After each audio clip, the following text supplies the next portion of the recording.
Hello, welcome. It's been a little while since I've come on live here. We're going to look at this wonderful Sor study, number 6 in the series of op.60.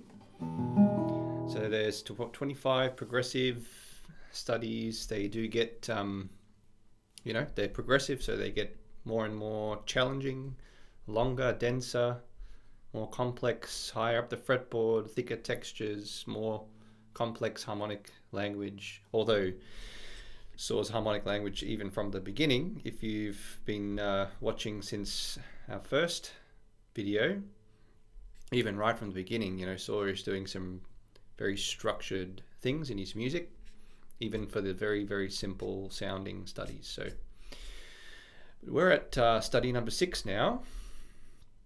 So here it is, kind of goes across 2 pages here.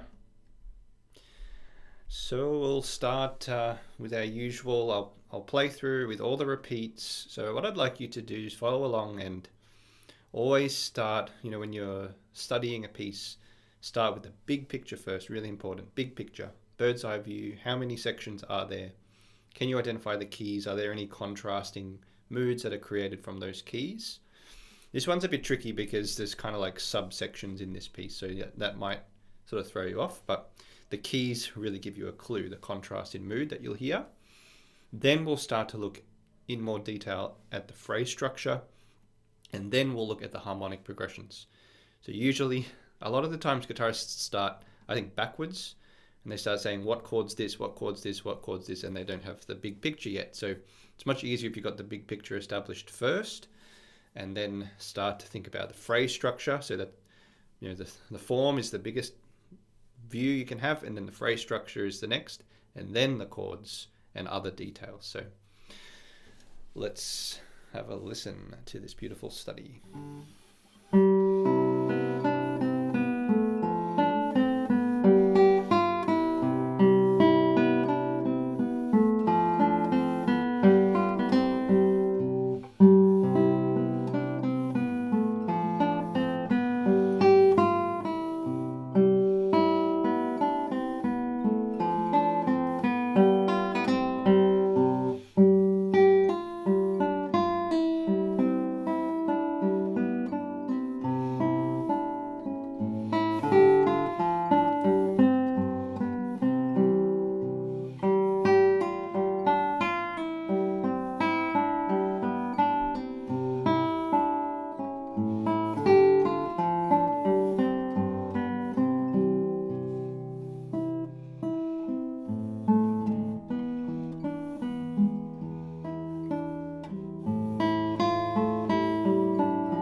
There we go. Beautiful study.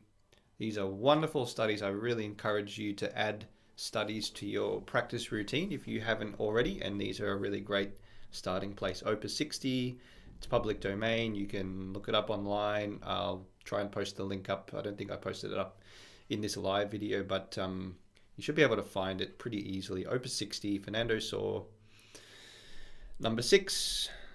So did you notice the keys and the form? That's the big question that we always want to start with. And the tricky thing with this piece is that it does have subsections. So each section is made up of two parts. So we have got an A section, which is in the key of C major. That's 8 bars. And then we have another 8 bars, which is also in the key of C major and is repeated. So we've basically got an A1 and an A2, as I've indicated there in the score. And same with the B section. So after 16 bars, then we have 16 bars of a B section here. And we change to the relative minor.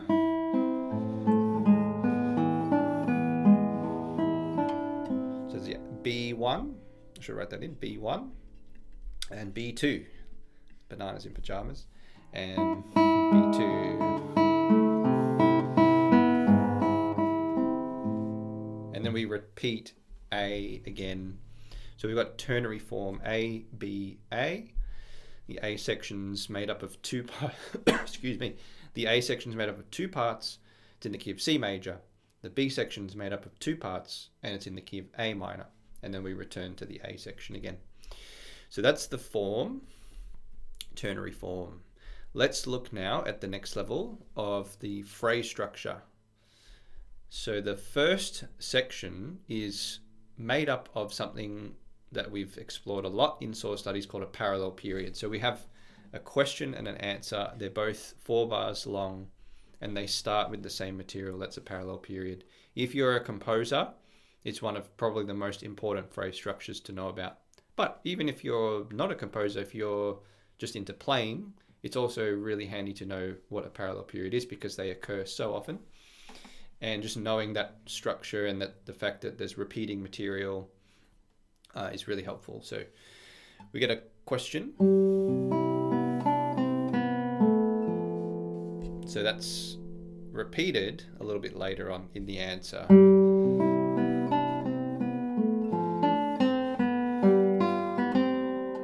Finishes though, right? So the question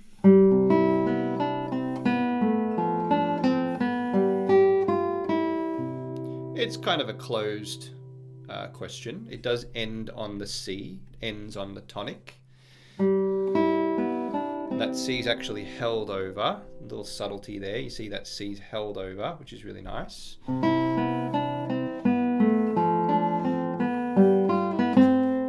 I think the really important thing here, that the subtlety, the clue that the question is, a little bit open-ended, is that the melody ends on an E in the question, at the end of the question, and at the end of the answer, the melody ends on the C, which is the tonic, and so that just gives more finality to the melody, to the answer compared to the question. So there is an interesting little detail. We also get that nice kind of dotted rhythm, that almost like little majestic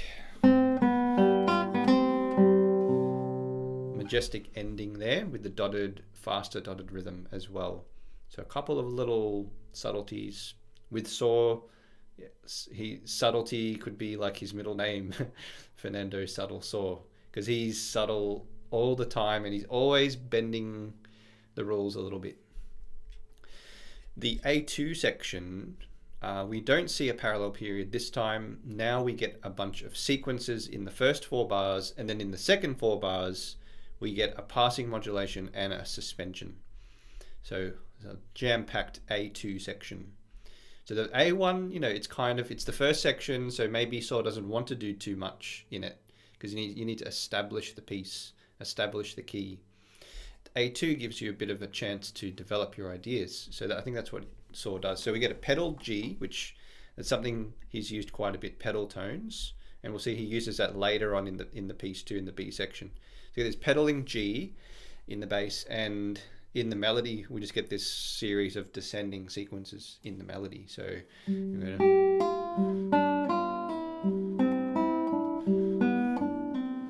beautiful. And in the next 4 bars we get a passing modulation there. So we're introducing the C sharp, which is the leading tone of D. So we're temporarily moving to the key of D minor. And you can kind of hear that sort of tinge of sadness, right? But then immediately we go back to and resolve on the key of C again, the chord of C there.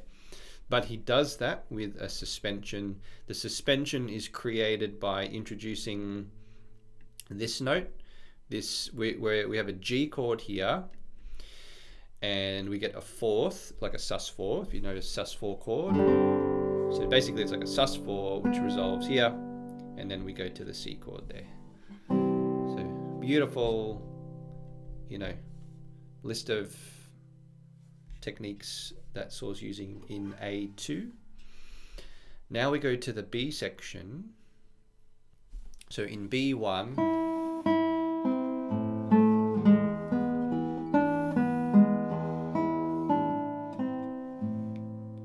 the first 4 bars, we get some little melodic fragments that are sort of reminiscent of the first sections, which is really great because you do want to contrast, but you also want to maintain unity. So Sor is doing that. He's using these rhythms.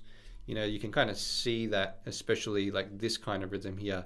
Da dee dum dum da dum boom. He's kind of using that again and again. Da da dum dum da da dun da dum boom. Then he changes to something different. We get this sequence of sixths here, which is a really beautiful.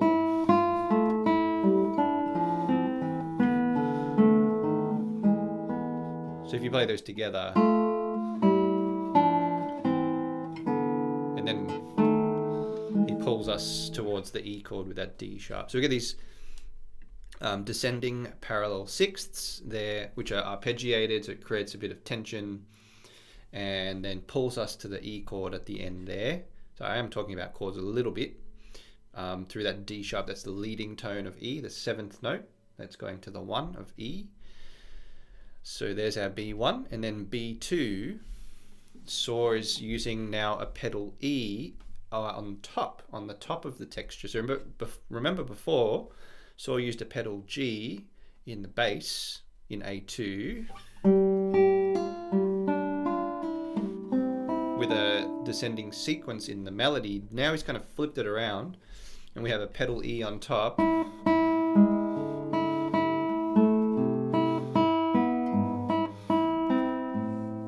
And we get this almost like a sequence going on, not quite a sequence, but a repeating pattern that's going on in the bass melody now. The melody's in the bass, pedals on top. So that's the first 4 bars there. Notice just the beautiful symmetry, right? Every 4 bars, something new is happening. And then the final 4 bars is essentially like a cadence here. So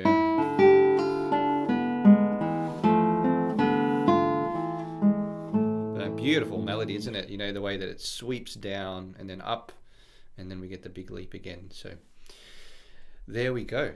That's a quick analysis of the phrase structure and just the key sort of techniques that Sor's using. And finally, now we can think about the chords, and we haven't mentioned some chords already. So we're in the key of C major for the A section. So we're expecting mostly the primary chords. So we want to look at the bass line. The primary chords would be C, F, and G. So the start, we get a C there. That's to be expected. Then in the next bar, we get an F. Then we get a G, and then we get a C. Isn't that something? There we go, outlining the primary chords, 1, 4, 5, 1. And then we have a parallel period, so it's going to do the same. C, F, G, C. So the first 8 bars are basically going through C, F, G, to C, C, F, G, C. Now notice he's also putting, in the melody, we get some what I call tendency tones. So this is an F chord, C chord, this is an F chord, and we get the B going down to the A. So that creates some tension. And then here we go to the G chord, we get the C resolving down to the B, tension and resolution there. And then for the C chord, we get the F going down to the E. It's almost like sus4 chords again there. sus4, sus4, resolving down to the third. So really beautiful interaction between the melody and the harmony. The B section, we're getting the pedal tones, so you don't necessarily have to think of the harmony too much, but it's pretty much just going between, alternating between dominant and tonic. So that first bar would be a G chord, the dominant, so that's the 5th of our primary chords here, that would be the 5th. And then going to C, but notice again we get the tendency tone, the F, the sus4 going down.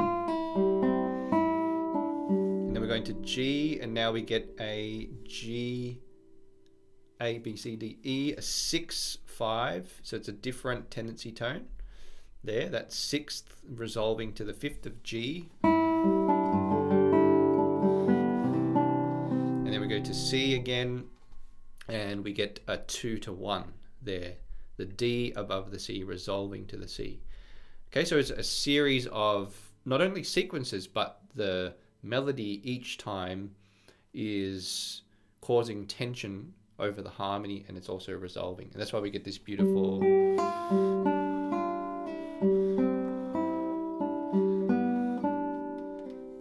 expressive character in those 4 bars there. Then we get our tonicization, our passing modulation, which I mentioned earlier. So we're going here, we're moving to the chord of D minor with a sus4, the G. So D minor, sort of with the sus4 there. We're approaching D minor through the dominant of D minor. So D, E, F, G, A, use a circle of fifths too, it's very handy. D, E, F, G, A. So the A is going to the D minor. And that's where we get the C sharp from, because you might be thinking, we're in the key of C, where does C sharp come from? It comes from the A chord, it comes from the dominant of where we're going, D minor. And then we get the suspensions here, which I mentioned. So we get the sus4 over the G chord, there's the G in the bass, and then that resolves and then goes to the C chord. Then for the B section, we're now in the key of A minor, so the chords we're expecting are A minor, D minor, and E. So if we look at the bass, it looks like for the first 4 bars, I'm just seeing A's and E's in the bass, A, E, E, A. So it's going from tonic to dominant, dominant to tonic. So from A minor to E, E, back to A minor. Notice that beautiful tendency tone right there at the end. They use that D sort of like a sus4 again, the D to the C over the A minor. Beautiful, beautiful interaction between the melody and the bass. Then we get our parallel sixths. You could say each one is a chord if you wanted to. I prefer to just say they're a sequence of sixths. Here we get the D sharp and we're going to the E chord. That's the 5th of A minor. So where does the D sharp come from? Where are we getting that from? We're getting that from the dominant of E, which is B7. And B7 will make the notes that we're seeing there. So if I wrote B, D sharp, F sharp, A, F sharp, A. So the D sharp there and the A there for the B7 chord. And that's where that D sharp's coming from. Then in B2, again, we're getting mostly this alternating between tonic and dominant, or dominant and tonic. So we've got a E chord here. That pedal E kind of gives a clue of that too. So we've got an E chord there, E, G sharp, B, D, or specifically E7. And then we go to A minor, the 1 chord. Notice how we haven't really departed very much from the primary chords. And then we get E, G sharp, and B, so there's E, so the 5 chord. And then we're going back to A, C, E, A minor. Then we get the D, so there's our, I think our first, one of the first instances of D minor, the subdominant, the 4 chord. D minor again with the sus4. It's like a recurring theme through the study. Okay, and then we go E to G sharp, so there's our 5 chord. Looks like an F chord, which would be in the key of A minor. That's our 6 chord. and then B, D, F. So that's our 2 chords. So at the end here, he's kind of cadencing now, and then we get a 5 chord, E to G sharp, and finally A minor. So the only exceptions to our primary chords are those 2 chords there, that B7 there, that A chord there. I think every other chord is one of the primary chords, one of 3 chords. So once again, we're seeing just the prevalence, the importance of the 1, 4, and 5 chords when it comes to harmony. So if you want to learn more about these other chords, sometimes called gateway chords or secondary dominants, also these chords, which I call chord substitutions, join us on The Creative Classical Guitarist. We've got all the answers there, and we've studied our 6th study by Fernando Sor. So thank you for joining, and I'll see you next time.